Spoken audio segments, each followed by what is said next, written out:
Assalamualaikum warahmatullahi wabarakatuh. Apa kabar kalian semua? Semoga Allah selalu memberikan kesehatan dan rezeki yang berlimpah untuk kita semua. Amin amin ya robbal alamin. Bantu channel ini dengan cara subscribe dan semoga kisah ini bisa bermanfaat untuk kita semua. Diceritakan ada seorang pemulung usianya sudah 60 tahun. Pekerjaannya tiap hari mengais rezeki dari tong sampah. Dia mencari botol bekas untuk dijual lagi demi untuk sesuap nasi. Walaupun hidupnya susah, tapi ia sama sekali tidak kepikiran untuk meminta-minta. Asal ia masih bisa bekerja, ia tidak akan meminta pada orang lain. Jika ia tidak sengaja menemukan uang, ia anggap itu adalah suatu keberuntungan, rezeki dari Allah. Suatu hari, ketika sedang memungut sampah, ia melihat seorang pemuda jatuh pingsan.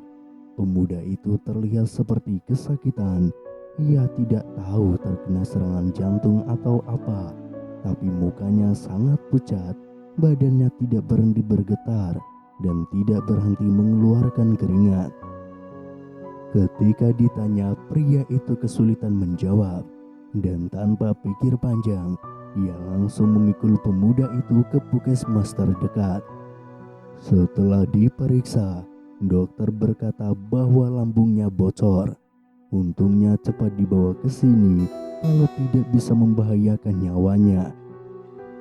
Biaya pemberkisahan dan obat-obatan, total keseluruhan biayanya adalah Rp1.500.000. Biaya ini harus dibayar langsung.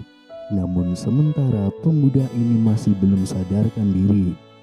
Pemulung itu kebingungan. Ia juga tidak bawa uang sebanyak itu. Ia cuma seorang pemulung. Ia juga tidak punya uang yang banyak seperti itu. Setelah berpikir sesaat, ia pamit sebentar kepada pihak puskesmas.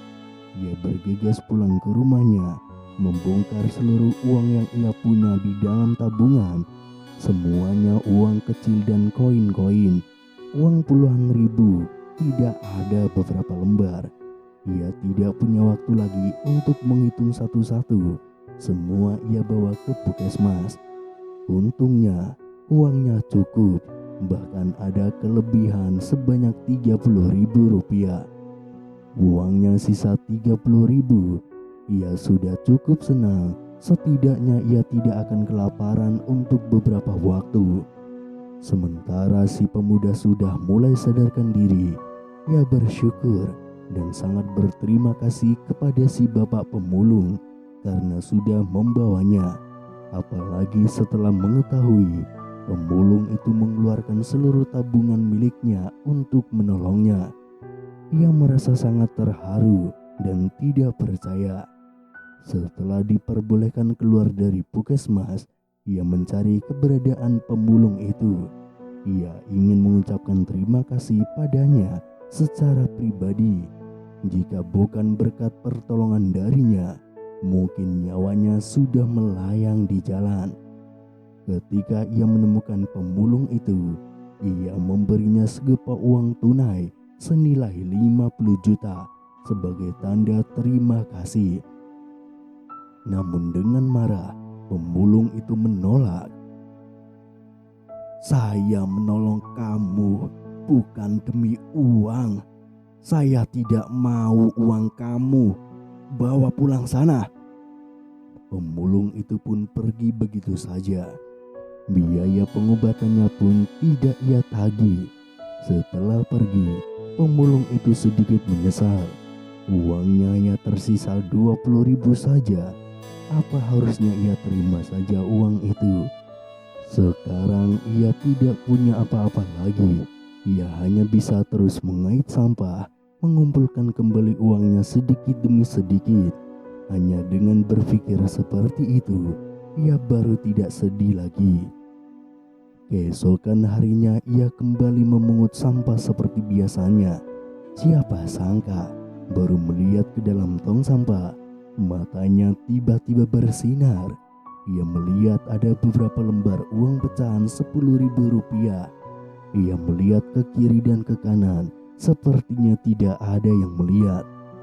Ia pun memasukkannya ke dalam kantong. Ia sangat bersyukur dan merasa ini adalah rezeki dari Allah. Sejak saat itu, hampir setiap hari ia menemukan uang beberapa puluh ribu di tempat yang sama.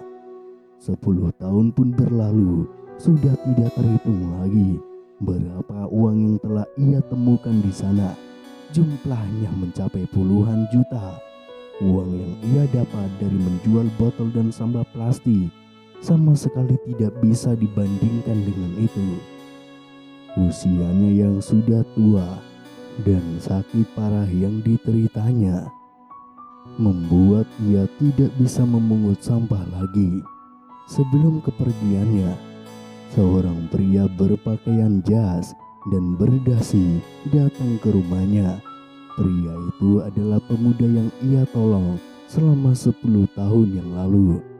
Setelah mendengar ceritanya, ia baru sadar bahwa selama ini bukan keberuntungan yang ia dapat, tapi pahala baik karena telah menolong pria pengusaha tersebut.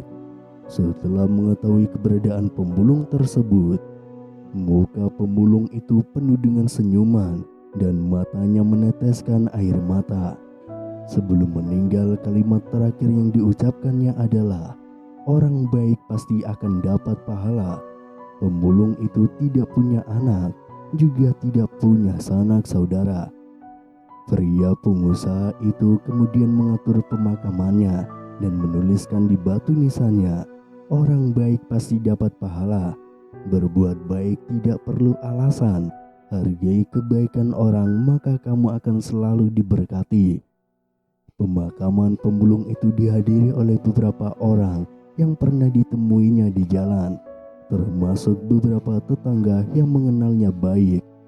Meskipun dia hidup sederhana dan seringkali tidak diperhatikan oleh banyak orang, kebaikan dan ketulusannya telah meninggalkan jejak yang dalam di hati orang-orang yang pernah bersinggungan dengannya.